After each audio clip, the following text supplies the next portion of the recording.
놀라운 주의 성실함이 있게 하여 주옵소서. 성령의 나타남과 능력으로 이 말씀을 깨우치게 하시고 알게 하여 주옵소서.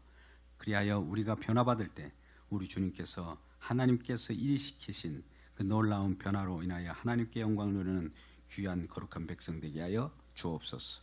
예수님의 이름으로 기도드리옵나이다. 아멘. 이제 고린도후서가 13장까지 있는데요. 이제 11장에 접어들었습니다.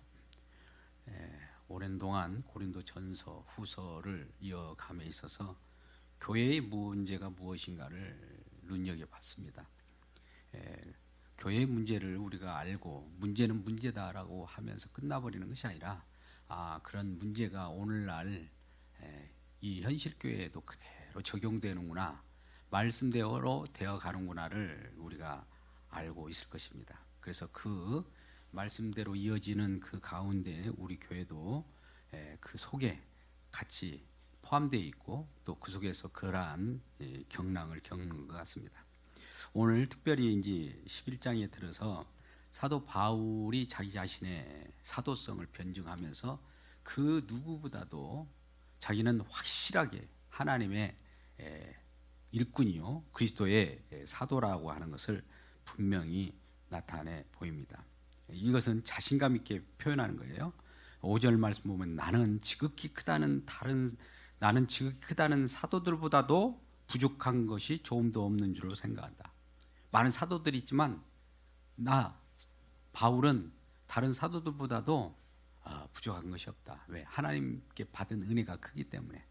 자기 자신의 어떤 솜씨나 자질이 부족함이 없다는 것이 아니라 하나님의 은혜에 있어서 그 은혜가 부족함이 없다는 것을 지금 표현하고 있는 것이죠. 이러한 자가 이제 주님의 복음을 증거할 때 여러 놀라운 일들이 벌어지게 되는 겁니다. 그래서 그런데도 불구하고 이 성도들은 사도 바울의 복음을 받아 누리면서도 때에 따라서는 거짓 사도, 육체적으로 이게 접근해 온 자들에게 쉽게 모든 걸 허용해 버리는 그런 것을 안타깝게 여기는 겁니다. 예를 들어서 4절 보면 만일 누가 가서 우리가 전파하지 아니한 다른 예수를 전파하거나 혹은 너희가 받지 아니하는 다른 영을 받거나 또 다른 복음을 이렇게 받게 할 때 주의 복음이 아니고 참된 복음이 아니고 거짓 것을 이렇게 믿도록 종용받으면 대부분 사람들이 이렇게 어떤 반응을 보이냐? 너희가 잘 용납하는구나. 안타까운 모습을 사도 바울이. 그러니까 세상 속에 우리는 복음은 하늘의 것이잖아요. 하늘 것이 은혜로 이 땅에 떨어진 거, 이 땅에 막 부여해 주는 거잖아요. 우리에게 충만케 하는 건데 이것을 세상 것으로 돌려버려요. 흔히 말하는 오늘날 기복신앙 같은 거. 그리고 우리 만모니즘에 빠져 있습니다. 모든 것은 하나님의 은혜는 얼마나 놀라운 것인지 우리가 양적으로 평가할 수 없어요. 그런데 양적으로 평가한다든지 그런 어떤 외모로 평가한다든지 이런 걸로 하니까 육신적으로 평가하는 거예요. 하나님의 그 복음을. 하나님의 영은 하나님의 영으로서 우리에게 깨닫게 하시기 때문에 하늘나라 세계는 모든 것이자 그 속에 다 들어있는 거예요. 양적으로 우리는 조금 더 일을 한 게 따라서 더 많은 것을 소유하고 점점 많아지고 그러지만 하나님 나라는 모든 것이 다 있는 곳입니다. 그래서 그것을 우리가 우리 눈으로 보이듯이 생각하고 또 이걸 잣대로 재서도 안 되는 건데 대부분 미혹할 때 어떤 걸 미혹할까요? 예수 믿으니까 이 세상에서 이런 것들이 많이 막 당신에게 많아지더라 이렇게 하는 거. 그래서 하잖아요. 그러잖아요. 이걸 기복신학이라고 하는데요. 이미 마태복음 4장이나 누가복음 4장에서도 성령께서 예수님을 어디로 이끌으십니까? 광야로 이끄셔서 첫 번째 공생애를 시작하기 첫 단계를 그걸 시험합니다. 뭐예요? 40일 동안 줄일 때 얼마나 배가 고프겠어요.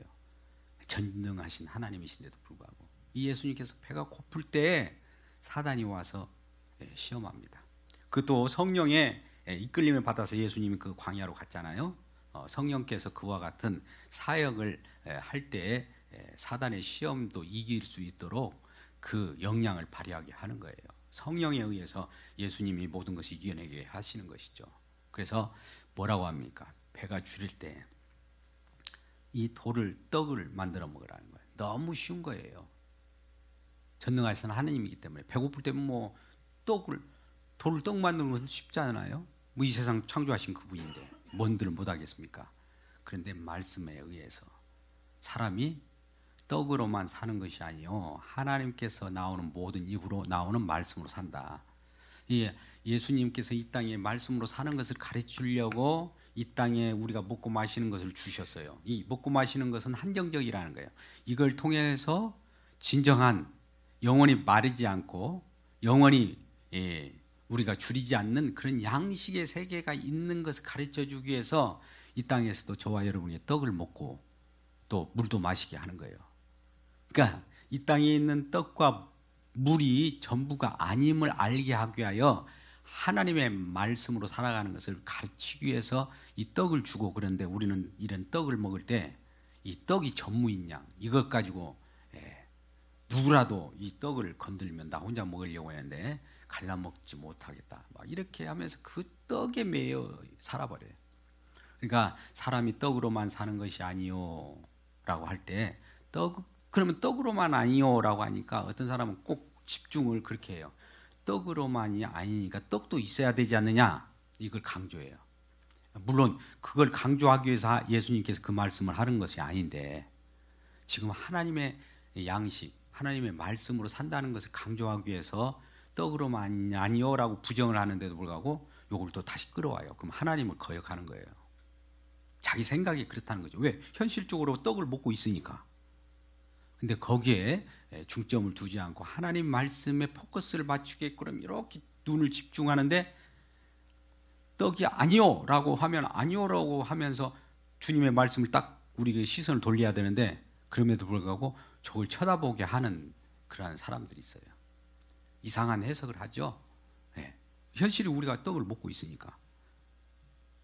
그런데 하나님 말씀은 그 영의 말씀이거든요. 이 땅에 육의 말씀을 가르치고자 한 것이 아니에요. 육의 말씀을, 육의 것을 가르친다면 이 기복신앙이 되는 겁니다. 그런 것들이 이제 다른 예수를 가르친 거고, 다른 영, 다른 복음이라고 하는 4절에 딱 걸려들은 거예요. 그래서 이 진정한 하나님 말씀이 무엇인가를 알 때, 이 예수님께서 먼저 공생 사역을 할 때는 예수님이 하는 그 길, 사역, 그 인격이 진정한 하나님 말씀이거든요. 그러니까 돌을 떡으로 만들어 먹으라는 것을 예수님께서 극복하셨잖아요. 사람이 떡으로만 사는 것이 아니라 하나님 입으로 나오는 모든 말씀으로 살 것이니라 라고 이 말씀으로 딱 이기셨어요. 그러면 거기서 끝나야죠. 거기다 덧붙여서도 안 되면. 우리는 이 어떤 그림을 그렸다가 거기에 뭐 다리를 막 자꾸 치려고 이 사족을 단다고 그래요. 그거 옳지 않습니다. 하나님 말씀에는 이랬다 저랬다 이 예스와 노만 있을 뿐이지 거기다 덧치려고 막 이렇게 저렇게 변개해서는 안 되는 겁니다. 그리고 그 예수님께서도 그랬잖아요. 이제 천하만국을 다 보여주면서 이 마귀가 절만해라, 다 가져. 절만하면 다 가진다는 거예요. 그런 시험을 또 겪었고, 또 이 성경 꼭대기에서 뛰어내리라. 성경 꼭대기에서 뛰어내릴 때 내리라는 것은 없었어요. 근데 사단 마귀가 거기서 유혹한 거예요. 그의 시편에 그 뛰어내린다는 말은 없는데도 불구하고 그것을 조금 말씀을 첨가해 가지고 현혹을 했어요. 그럴 때 예수님께서는 너희 하나님을 시험하지 말라고, 그만을 경외하라 이렇게 말씀하시잖아요. 이런 식으로 다 극복했는데 그 극복한 것을 가지고 또 못 극복한 것처럼 우리가 그 속에 들어가 버리는 경우가 많이 있어요. 그래서 이런 부분들을 이 오늘 4절 말씀 같은 경우에 다른 예수가 달라요. 예수 이름 이름의 명칭은 같지만 다른 예수인 거예요. 성경에 나오는 예수가 아니에요. 예수라는 이름이 부른다고 해서 다 같은 예수가 아니라 성경의 언약으로 오신 그 절차를 따라서 내용 속에 그거 묻어 있는 그 흐름이 같고 그 맛이 같은 예수여야 돼요. 근데 이질적인 예수를 전해서는 안 되고, 영도 마찬가지. 다른 영들이 얼마나, 미혹의 영들은 마지막 말세에는 막 미혹의 영이 더 그럴싸하게 들린다고 그러잖아요. 그래서 14절 말씀과 같은 경우, 이것은 이상한 일이 아니라 사탄도 자기를 광명한 천사로 가장한다. 광명한 천사로 가장하니까 이게 가짜가 진짜보다 더 진짜 같아 보여요. 이게 다 현혹되어 버리는 거예요. 그러면 분별하는 것은 뭡니까? 우리가 말씀으로 분별할 수밖에 없는데, 말씀을 또 기록하신 이 성령께서 성령의 조명하심을, 성령이 충만해야 돼요. 그러니까 우리가 성령이 충만할 때 흔들리지 않는데, 성령이 충만하지 않을 때마다 세상 것에 이 다른 영은 뭘 가지고 우리를 유혹하냐면은 하나님 말씀 가지고 유혹하는 것이 아니라, 우리 애를 네가 하나님 같이 된다라고 하는 것은 너를 더 좋게 한다라고 자꾸 이렇게 부추겨 가지고 오는 것이 사실은 거짓 영들이 많이 그렇습니다. 왜요? 우리에게 유익하니까 그거 팍 빠져버리잖아요. 그런데 우리는 우리에게 유익한 것이 아니라 하나님의 말씀에 맞는가 아닌가를 보고 그걸 따를 때 우리에게 유익이 와요. 그거는. 근데 하나님 말씀과는 상관없이 내게 유익이 오는 것이 하나님 말씀이라고 착각해서는 안 돼요. 다 이거 중요하지. 주님의 말씀이 옳은가가 중요한 것이지, 주님의 말씀이 옳은 대로 우리가 따라가면 거기서 유익을 얻는 거예요. 근데 우리는 주님의 말씀이 옳고 그르고 상관없이 나한테 유익하면 이게 복음이야, 나의 기쁨이야, 그런 거예요. 이게 거짓 복음이에요.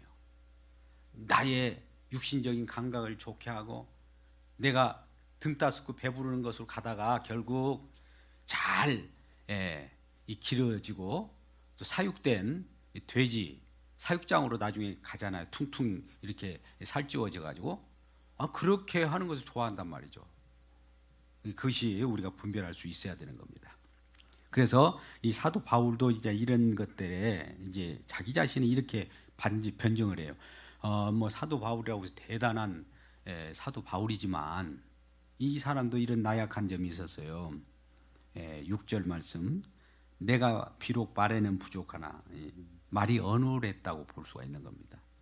뭐 우리는 막 설교하면 막 거창하게 무슨 그 유명인사 데려다가 하면, 아나운서 데려다가 이거 설교하면 다 말씀 잘 알아들을 거 아니겠어요? 그런데 그것은 아니에요. 내용이 중요한 것이지 표현 방법은 여러 가지 둔탁할지라도 그것이 제대로 전달돼야, 생명의 말씀이 전달돼야 되고. 그런데 그 속에 뭐가 없었습니까? 다른 사람들은 지식에는 그렇지 아니하니, 지식은 이분은 예수 그리스도를 믿는 지식, 이 고상한 지식이라고 해야죠. 우리의 그 머리로 이렇게 익혀서 공부하는 지식이 아니라 하나님을 아는 지식이에요. 하나님을 경험한 지식을 많이 가지고 있기 때문에 그런 것은 누구보다도 담대하게 가지고 있다는 것이죠. 이것을 우리가 모든 사람의 가운데 모든 일로 너희에게 나타내었노라. 사도 바울이 힘들고 어렵지만 복음을 통해서 많은 사람들을 이렇게 복음으로 낳고 또 복음으로 길러가는 그런 부분이 있었습니다. 그 일을 하는 데는 이런 일이 벌어진 거예요. 보세요. 7절. 내가 너희를 높이려고 나를 낮추어. 우리가 그러잖아요. 우리는 사람의 기분을 맞추는 것도 복음을 위하여 맞추는 건 괜찮아요. 복음과 상관없이 기분 맞춘 것처럼 이거 끝이 안 좋은 일이 없더라고요. 보니까 복음은 어떻게든 그가 생명 가운데 구원 얻는 백성으로 그를 살리려고 이리저리 노력하는 것이 얼마나 많습니까? 참 어떻게 보면 자존심 다 끄어버리고 그 한 생명이 탄생하기까지 낮아지기까지 섬기는 그 모습들, 이게 복음을 증거하는 자들의 모습이에요. 우리 모두가 이와 같은 자세를 갖기를 주의 이름으로 축복합니다. 그래야만이 되는데 내가 너희를 높이려고 나를 낮추고 또 하나님 복음을 값없이 너희에게 전함으로 죄를 지었느냐. 근데 반대로 이 복음을 듣는 자들이 사도 바울에 대해서 또 자꾸 어떻게든 얽어매려고 하는 거예요. 그러니까 복음 전하는 것이 무슨 죄냐 이거예요. 복음 전하는 그 시간이 다른 사람은 자기 일에 바쁘고 자기 먹고 사는 일에 시간을 비중을 두는데 자기 일을 하지 않고 자기를 낮추어서 누구라도 섬기려고 하고 누구라도 생명 얻게 하고 다른 사람들을 잘 되게 하려고 하는 그 자체가 무슨 죄냐 이거예요. 근데 세상은 자기들은 득을 다 보면서도 그런 사람 푹 찔러버립니다. 언젠가 제가 이런 그 한 예를 든 것이 한 7, 8년 전에 하나님 갑자기 인사이트를 주는 부분이 있었어요. 혹시나 지금도 기억하시는지 모르겠습니다. 우리가 어떤 분이 이 지역에 우체국이 어디에세요? 이렇게 물어봤다고 합시다. 물어봐서 그래서 우체국을 가시려고 하는군요. 이쪽 우측으로 가가지고 턴해가지고 좌측 모퉁이에 있습니다. 이렇게 가르쳐 줬어. 그러면 그대로 고맙습니다. 그 길을 가야 될 거 아니에요. 알았습니다. 근데 당신이 뭔데 나한테 이걸 가르쳐 준 거요? 이렇게 거꾸로 공격하는 거예요. 자 보세요. 이건 우스꽝스러운 거예요. 이 가르쳐 준 사람을 의심하는 거예요.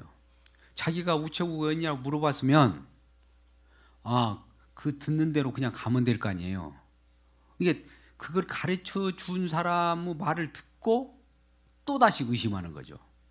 이게 사도 바울도 그래요. 바울의 이 예수 그리스도를 증거했는데 그 증거된 복음의 말씀을 그대로 받으면 되는데 이 사람이 이상한 복음 증거하는 것이 그 자격이 있는 자야? 라고 다시 의심을 하는 거죠. 그러니까 거꾸로 내가 이 복음 전하는 것이 과연 죄냐? 나는 너희를 섬기려고 밤낮 잠도 못 자고 사역하고 목회하고 그러는데 그 속에서 혜택받은 사람들이 혜택 받고 나서 고맙다고 하기는커녕 오히려 복음 전하는 자를 핍박을 하는 그런 일이 벌어진 거예요. 그것은 이제 사실은 이것도 말씀대로 되어가는 것인데요. 예수님께서 이 땅에 오셔서 좋은 일을 하셨잖아요. 좋은 일을 한 것 때문에 그가 죽은 거예요. 이게 복음 전하는 자의 모습이에요. 어느 날 우리는 그래요. 우리가 힘드니까 나도 복음 전하니까 그게 혜택을 받고 우리도 좀 평안했으면 좋겠어요. 목회자들도. 근데 사실은 성경대로 되어가는 것은 복음을 전하다가 죽게 되어 있는 겁니다. 그게 이 운명이라고 하기는 뭐합니다만 목회자나 설교자나 이 목회한다는 것은 참 어떻게 보면 복을 받은 것이지만 그 삶은 세상 사람 볼 때 처절하기 그지없는 거예요. 이것처럼 비참한 것이 없습니다. 예수님께서 진정한 천국을 만들고 부활이 없었으면 너희가 가장 불쌍한 사람이라고 하는 말씀은 그런 거예요. 그러니까 현실적으로 나타난 것은 날마다 핍박이요, 날마다 흔들어 제낌이요, 이 복음이 막 전파되지 못하도록 이 부수고 틀고 그런 것들은 굉장히 심한 거예요. 왜요? 복음이 강한 곳에 더 그렇다는 거예요. 그러니까 우리도 그런 것들을 이 부분을 영적으로 민감하게 받아들이기를 주의 이름으로 축복합니다. 아무 일이 없었다? 아무 일이 없는 것은 복음이 증거되지 않는 곳입니다. 무엇인가 새로운 것이 들어가면 그것을 어제도 말씀이 그랬지만 열방이 분노해요. 자기들의 힘의 결집을 가지고 새로운 것들을 막 벗어내버리려고 하고 밖으로 쫓아버리려고 하고 결과적으로 영문 받겠다 십자가에 매달아 버렸잖아요. 이것이 진정한 진리 이 예수 그리스도를 알아보지 못하고 죽여버리는 거예요. 현재도 그렇게 그런 일이 벌어진 거예요. 교회 속에서도 누군가 매를 맞는 자가 누구인지 아십니까? 말씀을 진리를 전하는 자 매를 가장 많이 맞아요. 그걸 안 전하는 자는 편해요. 이 부분들은 오늘 사도 바울이 자기 자신 속에서 그 얘기를 하는 거예요. 내가 이 복음 전했는데 내가 낮추고 너희들을 섬기는 이런 것들이 이게 죄냐? 나도 답답하다. 이 말을 지금 역설적으로 7절에 말씀하고 있는 겁니다. 그러면서 8절에 내가 너희를 섬기기 위하여 다른 여러 교회에서 비용을 받은 것은 탈취한 것이라. 지금 고린도 교회에 지금 고린도 후서니까 고린도 교회에 지금 편지하면서 이 말을 하는 거예요. 내가 고린도 교회 성도들이여 당신들에게 연보를 받고 비용을 받고 사례를 받고 이런 것이 없다. 오히려 다른 교회에서 비용을 받고 마게도냐나 아가야나 이런 데서 비용을 받고 오히려 거기서 비용을 받은 그 비용으로 내가 고린도 성도를 섬겼다. 당신들에게 사례받은 것은 없다. 이 말씀을 하는 겁니다. 오히려 탈취한 것이라고 표현합니다. 당신들에 비하면 내가 다른 곳에서 탈취해가지고 당신을 섬긴 거야. 당신들이 줘야 되는데 당신들이 나 사례금을 안 줬기에 다른 데서 빌려온 거야. 그걸로 내가 혜택받고 살은 거야. 이런 표현을 8절에서 하고 있고요. 9절에 또 내가 너희와 함께 있을 때 비용이 부족하였을 때 아무에게도 누를 끼치지 아니하였으면, 그렇다고 해서 내가 손을 벌린 적이 없다. 누 끼칠까 싶어서 손 벌리지 않았다는 거예요. 그러면서 마게도냐에서 온 형제들이 나의 부족한 것을 보충하였다. 사람이 목회를 하려고 하면 비용이 필요합니다. 그냥 우리는 어떤 사람들은 그래요. 목회자니까 없이 먹지 말고 그냥 가난하게 살아, 청빈하게 살아라. 청빈한 것도 정도가 있는 것이지. 아니 움직이는 차비도 없으면 어떻게 삽니까? 그러면서 그런 걸 종용해요. 그 청빈한 것이 그리스도의 삶이라고.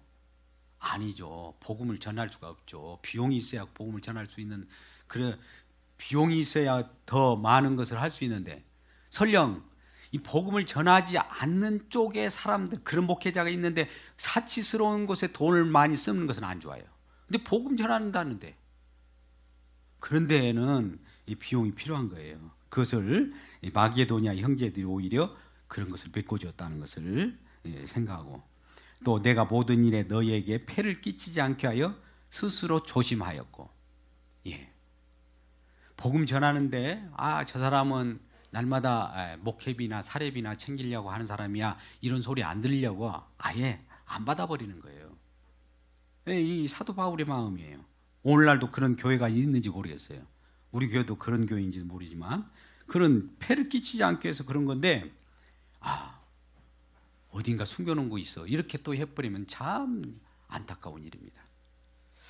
너희에게 폐를 끼치지 않게 하여 스스로 조심하였고 또 조심하여라. 앞으로도 조심하겠다는 거예요. 계속 사도 바울의 입장입니다. 10절에 그리스도의 진리가 내 속에 있으니 아가야 지방에서 나의 이 자랑이 막히지 않게 하리라.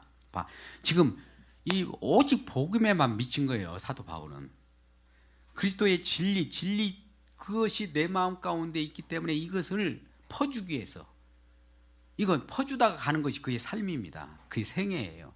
하나님이 그게 그 사도로 부르신 그 뜻이 그거예요. 그를 목회자로 부르신 그 뜻이 그것이지, 그 사도 바울의 배부르고 등 따숩고 하기 위하여 사도로 부른 적은 없어요. 근데 오늘날 교회 보십시오. 어떤지 등 따숩고 배부른 목회자가 있는 경우도 많이 있지만 그러지 않는 목회자들도 진정한 목회자들이 많이 있을 거예요.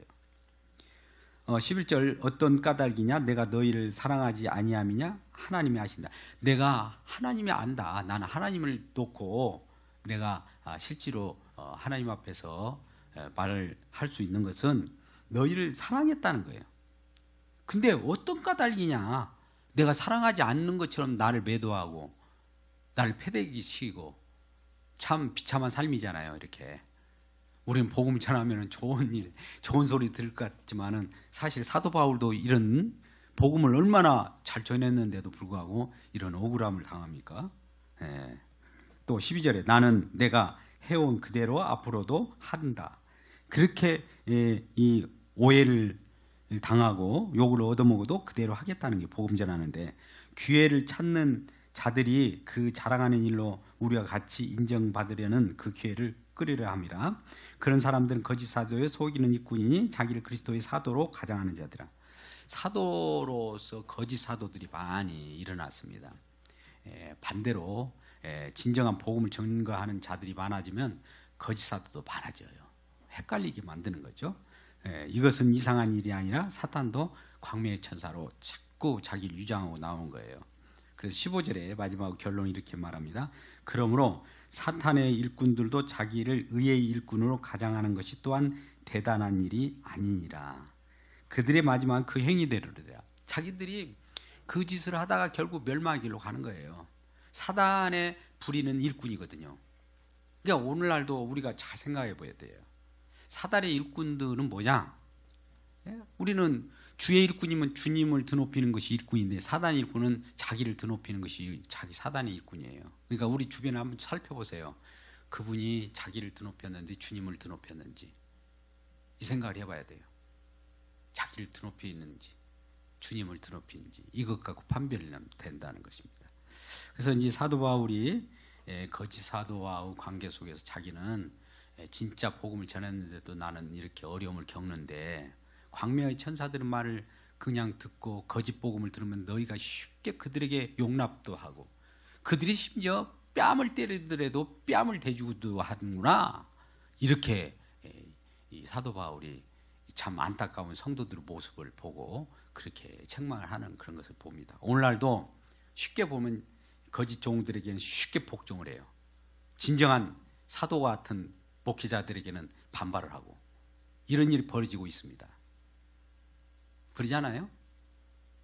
이런 부분들을 우리가 생각해 보여야 될 부분입니다. 그래서 오늘도 진정한 복음의 일꾼들로 힘들고 어려워도 우리가 하나님의 복음을 들고 나갈 때 조금 자기의 불편함이 들지라도 주변 사람들에게 혜택이 돌아가면 우리 주님이 그것을 기뻐하시는 거예요. 이런 자들에게 나중에 눈물로서 눈물도 닦아주고 진정한 하나님의 백성으로 삼으시고 또 진정 이 사도 바울도 이런 거를 이제 우리가 이렇게 표현해서 남편인 그리스도께 중매한다 이 표현해요.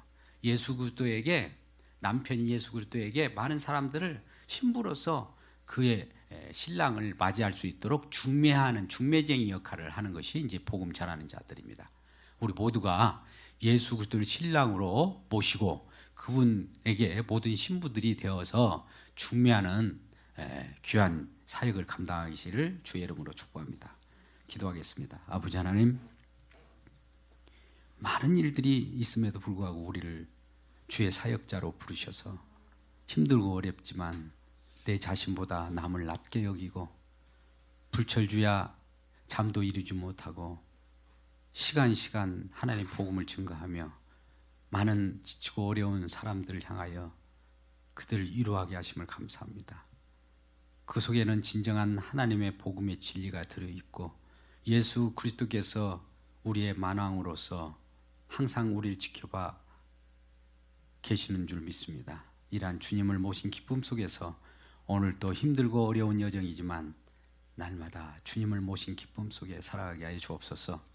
우리가 이 세상을 다 하고 주님께서 우리를 안식의 세계로 우리를 앉게 하여 주실 때에 우리의 눈물을 닦아주시고 세상 속에서 이렇게 힘들고 어려운 고통 속에서 견뎠다고 하며 우리를 칭찬하실 우리 주님을 기대합니다. 이러한 소망을 갖고 이 땅에서도 힘들고 어렵지라도 승리하며 살아가게 하여 주시고 기회에 있을 때마다 숨을 쉴 수 있는 여유도 주시옵소서. 그리하여 더욱더 주의 복음이 세상 속에 번창하며 많은 사람들이 생명을 얻고 천국 백성 되어 천국에서 함께 만나는 귀한 은혜를 허락하여 주시옵소서. 예수님의 이름으로 기도드리옵나이다. 아멘.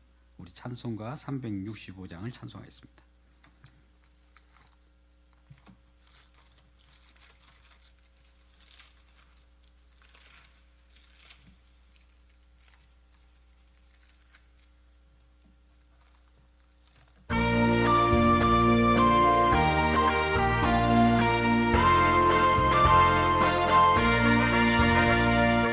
마음에